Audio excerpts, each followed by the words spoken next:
Are you trying to establish your brand as a thought leader? Start a podcast, invite industry experts to be guests on your show, and watch your brand become the prime resource for decision makers in your industry. Learn more at sweetfishmedia.com. You're listening to B2B Growth, a daily podcast for B2B leaders. We've interviewed names you've probably heard before, like Gary Vaynerchuk and Simon Sinek, but you've probably never heard from the majority of our guests. That's because the bulk of our interviews aren't with professional speakers and authors.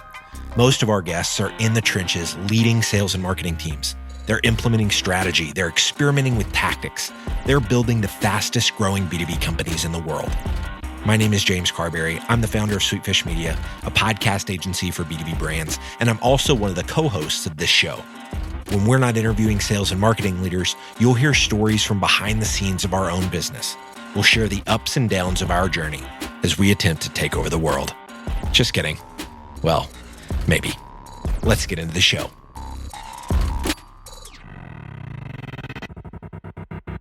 Welcome back to B2B Growth. I am your host for today's episode, Nikki Ivy with Sweetfish Media. Today, as part of our leadership series, we're going to be talking to Garin Hess, who is founder and CEO of Consensus. Garin, how you doing today? No, doing great. Thanks, Nikki. It's great to be with you. Good. I'm so glad you came to talk to us. Like I said, as part of the leadership series, we're going to be focusing on a couple concepts, right? The concept of rewriting reality and intentional self-delusion. Super jazzed to have you dig into those for us. But before we get into all of that, I'd love it if you would just give us a little bit of background on yourself and what you and the folks at Consensus are up to these days. Yeah, absolutely. So Consensus is a software startup that helps pre-sales teams in other software companies, meaning sales engineers, scale their pre-sales function, which is through the use of interactive video demos. So our software helps sales engineers create these demos, and then salespeople send them out and track engagement. It's really to help equip the prospects of your target organization to sell for you inside their organization. So in a nutshell, we're all about interactive demo automation. I love it. Yeah, I was just actually talking to a woman this morning about that. The way that we all know it by this point that we're looking at buying teams versus individuals. Oh, yeah. And her organization had just done some research around the fact that, while yes, we're moving toward, enabling folks to do more and get more information on their buying journey digitally, one of the best things we can do to remove friction is recognize that we have to facilitate those internal conversations. And so it sounds like that's some of the work that you guys are doing. So that's exciting. But today we're going to be talking about those leadership concepts that I mentioned. So just to get started, I'll have you go ahead and just define the terms for us here. What is meant by, I think I know what rewriting reality is, but talk to us about intentional self-delusion and how those things work together.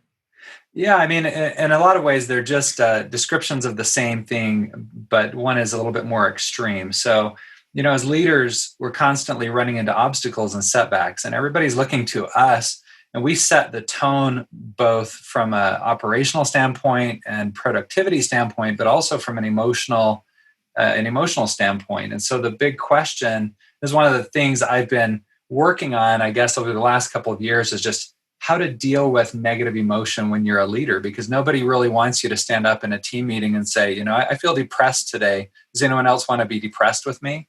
And so I started thinking about this concept when I read Ben Horowitz's book, The Hard Thing About Hard Things. And he has a section in there where he calls it managing your own psychology.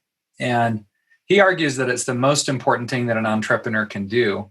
And I wasn't sure what I thought of that when he said that, but the more that I've thought about it, the more I think that's true. Because like Elon Musk famously said, running a startup is like eating glass.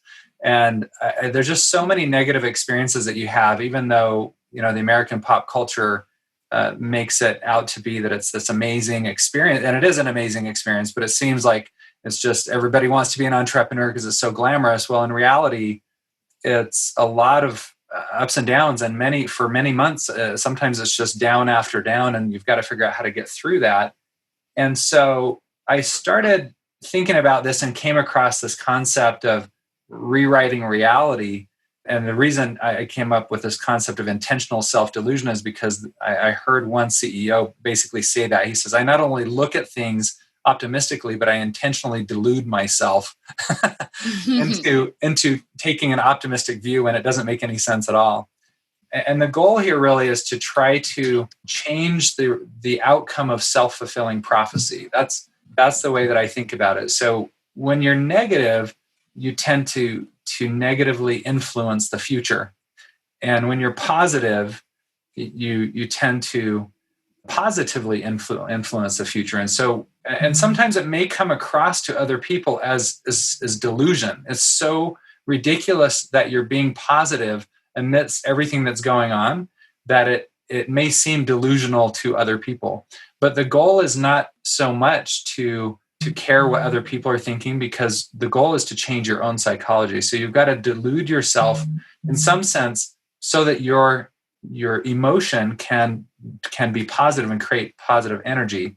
And I'm not really talking here about ignoring the facts. Anyone who knows me knows that I try to be brutally honest and never try to evade the reality of what's happening. But the problem is when you take that approach, which is really important to not ignore negative things that might be happening. When you take that approach, it can be easy to just be dragged down into the abyss. So this is a technique of rewriting reality that I'm actively practicing, and sometimes, it can border on self-delusion. So that's where those terms come from. Yeah, I got it. And so that's when I think about what you're saying, it's not all that, difficult to get on board with, but I do understand this initial pushback because it's kind of the story of my life, right? I'm kind of this person who folks, tend to ask, like, why is she always so happy? Doesn't, don't things ever happen to get this person to, like as if it's obnoxious. And I've been going through this since I was like in middle school. And people there's research to support the fact that people do tend to take you less seriously if you say smile more often as a leader. Right. But there's also research to support the fact that they, maybe respond to you better as well. And so this idea, what you just described, it's this virtuous creative cycle and the negative destructive cycle, right? It sounds like that's what you were describing, right? The thinking of taking the negative things and sort of putting them where they belong, and then taking the positive things and having the foresight to understand that if they're not the condition now, they will be. Because the question is, if you're not doing that, what's the alternative? Yeah. Right. And the alternative is just to get dragged down. And the real challenge is that negative emotions really don't mean anything. Negative emotions are simply a reaction to what we're thinking. And so if we change our thinking, the emotions can turn around, and that can help give the energy that creates that creative, virtuous cycle rather than the destructive cycle. I think about, let's say we lose a big deal, an important deal with a customer or potential customer. And we might be saying, oh man, I lost that deal. We aren't doing so great this quarter. We might not make our target. Then what? And that'll get us down and discouraged. And so this leads to more negative emotions. And those negative emotions cause us to perform poorly on the next sales call rather than in a productive way. And it could influence another deal to get lost. And so our negative emotions are not harmless. They're actually, of course, we all know, harmful to our own bodies, our own well-being, but they're also harmful to our own performance. And not only our performance as an individual, but especially when we're in leadership positions, everybody takes the tone from what we're doing. And, in our startup, in Consensus, we've gone through a lot of different changes because we started selling into mostly marketers of small business. And over the journey of the last 5 years, we've gone through so many pivots and have finally found our key target, which are pre-sales teams in enterprise software companies. But going through all those changes required a lot of change. It required sometimes letting people go, sometimes in mass and layoffs when cash flow was terrible. And, being a survivor is the number one thing you have to do in startups, because you can't. It's really about how many learning cycles you can go through before you find the right mix of positioning, messaging, pricing, packaging, features, and benefits, all of that in the right market. And so it's very rare that startup entrepreneurs just hit it out of the park right off the bat. It happens, and we all like to glorify those who do it. But more often than not, the ones that succeed are the ones that are willing to, chew that glass that Elon Musk was talking about. And eventually it turns into something good. And so this is just a technique where instead of focusing on the negative, you focus on what's positive. And it's more than being just optimistic. It's really asking the question. So this question came from a book called The Charisma Myth by Olivia Fox. I'm not sure how you say her name, Cabane. It's a really interesting book. And this is where I first came across the term rewriting reality. And she suggests you read this or ask this question: how does what's happening right now, how is this going to work out perfectly for me?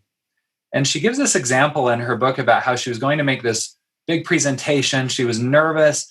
It was going to mean everything. And she was so filled with this fear that she was going to fail that she was just in the pit of this despair before she was doing this presentation in the hotel that night. So she decided to rewrite the reality, and she imagined in her mind how it was going to go. And even though there were a lot of indicators that already there's certain leading indicators that it wasn't going to go well, which was what was making her nervous, she imagined that she was going to be dynamic in her presentation, that she was going to remember everything she needed to, that the people were going to respond a certain way.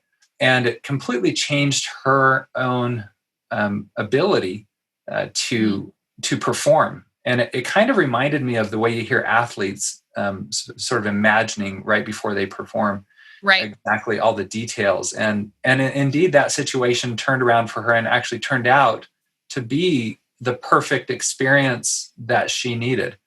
And she's not advocating, and nor am I, that, taking a Pollyanna, glasses always half full attitude is going to change everything all the time, but it sets you up to have a better chance at it. So your odds are much better. And of course, it's more enjoyable. None of us like to carry around negative feelings all the time. Yeah. And it's a show of strength and, the type of discipline and self-control that leaders need. Here's what I mean, right? Because we know that everybody experiences these negative emotions, like you've been talking about, the folks who rise as leaders and who are better assets to their teams are the ones who have control over them. Case in point, I was on a sales team, and the SVP of sales is a person who's mentored me for a long time, a guy I really look up to. He was having lunch with myself and a few other sales reps. And at the time, this exchange, I wondered, I was like, why was he so short with this young woman? The young woman was just sitting there at lunch, and she goes, oh, I'm so tired. And he, before she could finish her sentence, almost goes, how does that contribute to the people around you? I love it. Now, what does that even, how does that help anybody? And I was just like, wow, mean. This guy kind of has a reputation of being like, he makes salespeople cry type guy, but like, but yeah. Example. Yeah. And so at the time I was just like, why did that happen? But the more I thought about it, I understood he's probably more tired than all of us. I happen to know he wakes up at like 4 a.m. every day. Right. I happen to know he didn't usually leave the office until like 6. I happen to know that he, he's a hardworking person. A lot of most folks and all folks in leadership are. And what he was really getting at is verbalizing that, giving more life and attention and energy to how tired you are. Not only is it not good for you, but it's not good for your team. And he has such a grasp of that what I was seeing was you're right. It's definitely not Pollyanna. This is like, this dude's serious about strategy. Right. This is strategy. This is something that he's been actively, applying to his lifestyle and the way that he does business for a result. And he's getting a return on it. So when you think of it in those terms, you're less likely to be resistant to it as, oh, that's not my personality type. And because you're right, I'm like I've shared at the beginning, when folks see me, what I would say overcoming, that's what it is. Just out here overcoming, as I'm called to do, right? I love how you said the return on investment. I think that's a big key, because really what you put into it as an effort is going to come back in spades. And to some of us, I'm not naturally, I'm not like Mary Poppins, who has a naturally cheerful disposition. Mm-hmm. And so I may have to work at this harder than the average person. But what I've found is, as I put effort into it, it comes back in huge ways, both personally and as a leader. And, it's, as I think about how this works, I often think about other leaders where I've seen this work, and I've seen it firsthand, and then I see it in some historical figures as well. I mean, one example is Steve Jobs, right? The famous reality distortion field. Well, that didn't always come across as positive, and yet it yielded positive results, perhaps better results than anyone else has ever accomplished in business. And yet he persistently refused to accept the current facts and would shape his view of how the future was going to be the way he wanted it. And that came across as diluted to a lot of people. And that's why they came up with this term, reality distortion field. But he was so good at doing this, not to say he was always full of positive energy, he wasn't necessarily, but he did try to take the facts and rewrite them to fit his potential goals. And that worked out more often than not for him. Yeah, I was going to ask you about that. If you had any examples of folks who got that right, and I think that example you gave is a really strong one because I don't think that there's anyone out there who would paint Steve Jobs as Pollyanna. Yes, exactly, that's for sure. Well, and there are two others that I want to share. One of them is a personal experience I had. Leslie Stretch, he's the CEO of Medallia now. He's the former CEO of Calidus Cloud that sold to SAP earlier this year for $2.8 billion. And they acquired my last company, Calidus Cloud did. And I worked with Leslie for about a year. And I decided to leave and start another company, which is why I'm running this company now. And he said something really interesting. He was kind of bummed. He tried really hard to keep me on the team. But then he said, you know what, this is difficult, but I've been through so much adversity and I've always been able to handle it. We're going to be fine. This is all going to work out. And I mean, he said it verbally right while we were in the middle of I basically was telling him, I'm sorry, after all the efforts you made, I'm still leaving. And he is a CEO that I think, while again, I wouldn't say is always, a positive personality, he is able to take difficult circumstances and just restate how it's going to be. And I saw it happen, real time right there. And, another one that I'd like to mention, and I hope it doesn't get too personal, but I'm a member of the Church of Jesus Christ of Latter-day Saints, and the founder, his name was Joseph Smith. And anyone who's into history, sometimes he gets a bit of a bad rap. But the one thing that I want to emphasize is that he was also really good at this skill. I mean, the man was imprisoned for 9 months in a jail cell that he couldn't even stand up in all the way. It was too short. And he was stuck there for 9 months. He eventually was murdered by a mob. So his life was not easy by any stretch of the imagination. But here's an example of what he said in the midst of all this going on. He said, and this, this is middle 1830s. Mm-hmm. So the language kind of comes from there. He said, "Courage, brethren, and on to the victory. Let your hearts rejoice and be exceedingly glad." I'm thinking, one, that's not really my MO of the way I speak to my team. But the fact that he could even say that while he's in the middle of all these difficulties, extreme difficulties, is something that I've always been really impressed with. Yeah, for sure. Another really good example of, what you called it there. I want to key in on that. You called it a skill. It's absolutely that. And I think that's what's at the heart of this conversation is that we are not. So for the longest time, and it's still the case, I've had the phrase relentlessly optimistic I like that. on my resume to describe myself under the traits part. Yep. And it's important to me to not have the one without the other, because for just like what you're talking about, I think that the optimism maybe is something that we, our childhood or just our spirit, how we're born, sort of has a lot of influence on. But the relentless part is the part that we build as a skill. Working at it. Yeah. Right.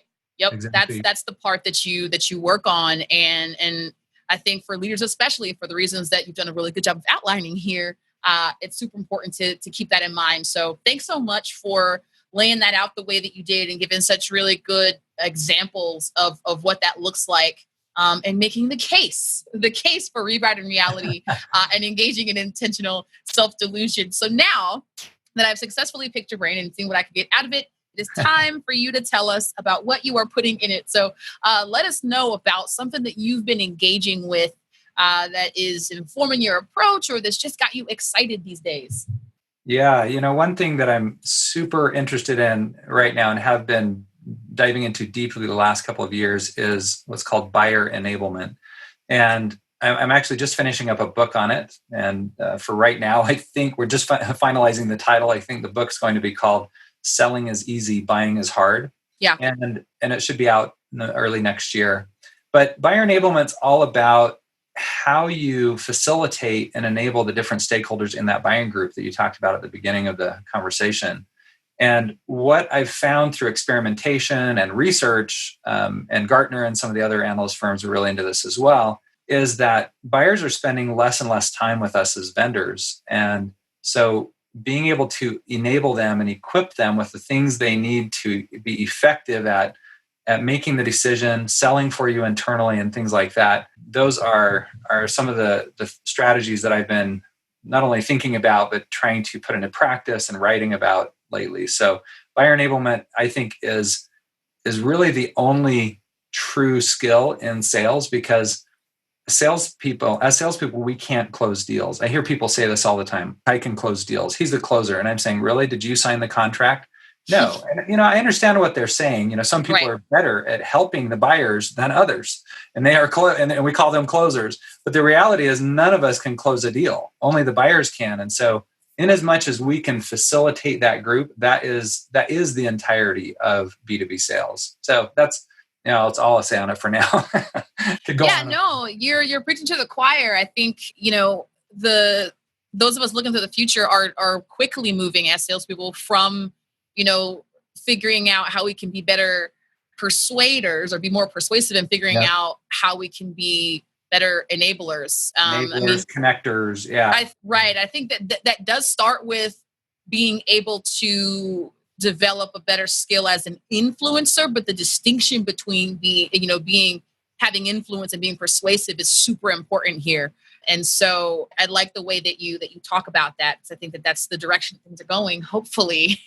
Because you know what? It's one of those things that B2C has been getting right for a long time, right? They've been moving things out of our way as consumers for so long. Yeah. And we're only just now starting to really crack that open in terms of B2C. And I think that we haven't seen, we've only seen the tip of the iceberg in terms of what we're going to have to start to do to keep up with this expectation that folks have to have as frictionless an experience when they're dealing with, a consumer brand as they are when they're dealing with a B2B brand. So I'm glad you brought that little tidbit up. That's a whole other podcast episode that I could have you on for. Yeah, so thanks absolutely. For that.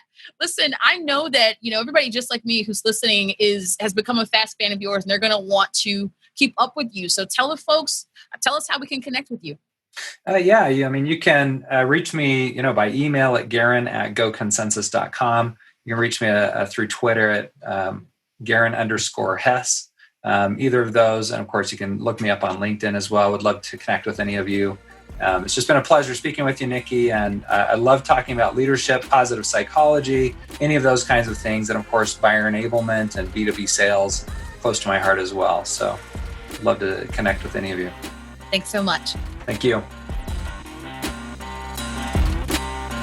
We totally get it. We publish a ton of content on this podcast, and it can be a lot to keep up with.